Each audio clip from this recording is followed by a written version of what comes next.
How's it going? So, got a great new book, of course. Another by Alfred Dodd, who we just saw wrote the book Shakespeare, Creator of Freemasonry. Well, this is The Secret History of Francis Bacon by Dodd, written in the 40s, I believe 41. And here is just the table of contents. However, I'm not going to show that yet, actually. Let me show what this is really about. The Secret History of Francis Bacon, our Shakespeare, the son of Queen Elizabeth, as revealed by the sonnets, arranged in the correct numerical and chronological order by Alfred Dodd. Okay, so yeah, a lot of implications here. So it's saying the Shakespearean sonnets are not only written by Francis Bacon and not Shakespeare, but it's actually hiding secrets about Francis Bacon's life, including the fact that he was the son of Queen Elizabeth. And now, if you take a look at this table of contents, you'll see some of the outlines of the sonnets. Each chapter is just describing one of the next sonnets he's going to describe. It's very interesting. And yeah, y'all could see that, of course. Now we take a look at some of the first lines. The acronistic codes are hidden, such as will is a fellow craft, FC is fellow craft. A lot of these abbreviations can only be known by Freemasons, so we wouldn't know that. And luckily, Alfred Dodd is a Freemason. So, of course, we have to take what he says with a grain of salt. However, he's still showing us very interesting stuff here. This is a good one. It's the ornament placed at the head of the sonnets in the quarto specimen of the Rosy Cross symbolism.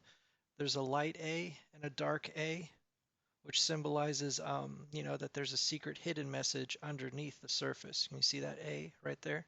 How it kind of looks like a spiraling staircase or ladder as well, which is very much a Freemason code. You could take a look at a little bit more of the symbols.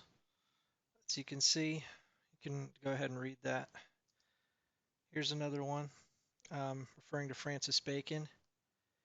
John Aubrey said Francis Bacon was a poet concealed. Okay, and he is an Alfred Dodd says he is Shakespeare, and he used the word Shakespeare as a pen name, taking it from the goddess Pallas, Pallas Athene, the shaker of the spear of knowledge at the serpent of ignorance. So that's where the term Shakespeare comes from. It's once again, it's making fun of its audience for not knowing all the symbols behind it. Okay, some more acronyms and stuff. And for each sonnet he gives a description. So this sonnet is about Francis Bacon's challenge to time, the destroyer. My dramatic child shall live perennially young despite thee. Okay, so he has like a nice little commentary for each. So this one, AD, as we know, is Addo Domini. So the whole message here is Addo Domini, a map to Bacon. Hiram's folio, ye masons. Hiram Abiff, of course, is who they're talking about. All right. The unacknowledged son to his mother, the Queen Elizabeth. So it says backwards, to paw at thy majesty, Francis Bacon, history, B. Francis Tudor. Okay? Weird stuff like that. And whisper right there. This is a good one too. This is the foreword. This is actually should be the first sonnet. Okay, and it's actually talking about how we need to hear with eyes, meaning you need to see the codes written on the page instead of just listening to it like as an audiobook. So this code, this cipher is as worthy worshipful Saint Alban, because that's where Francis Bacon is from, cipher o'er or over to a worshipful master. Cool, huh? To hear with eyes. The last two lines are important. The poet enjoins his Elizabethan reader to learn to read. So you learn to read, hear with eyes. Okay, very, very cool stuff. So yeah, that's about 250 pages. You can only get the paperback. I've not seen a Kindle or a free PDF online.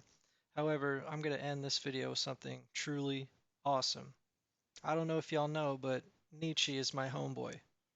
I've been reading him since 2004 during the Venus transit of June of that year, which was spiritual, of course.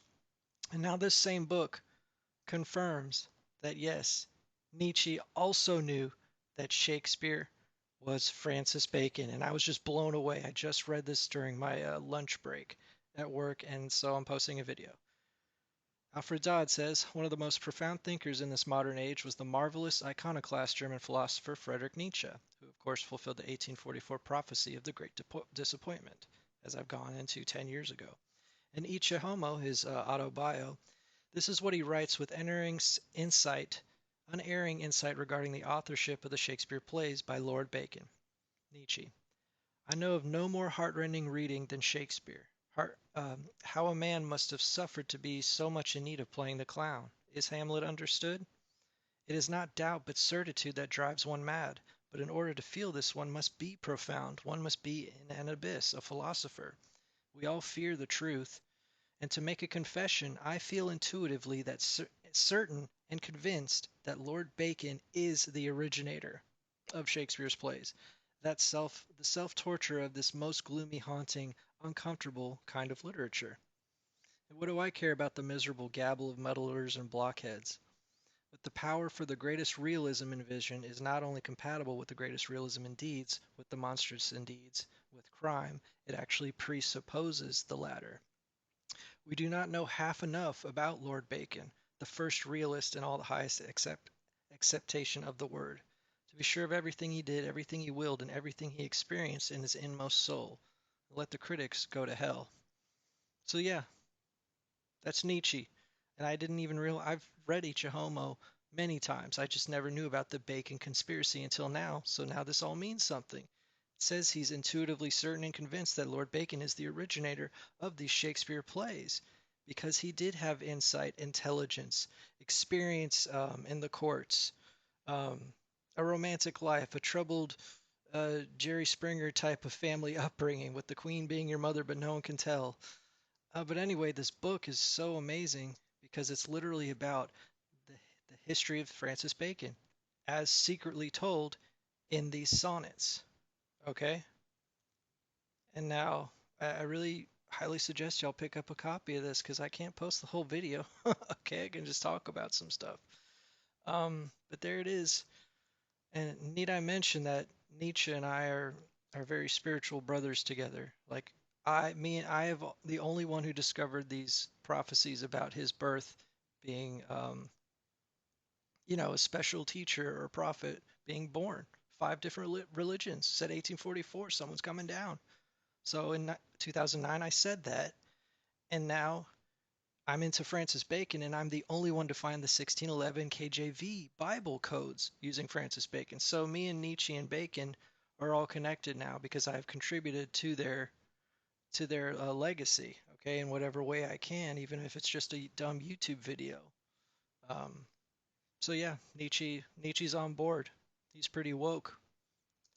Take it easy, y'all.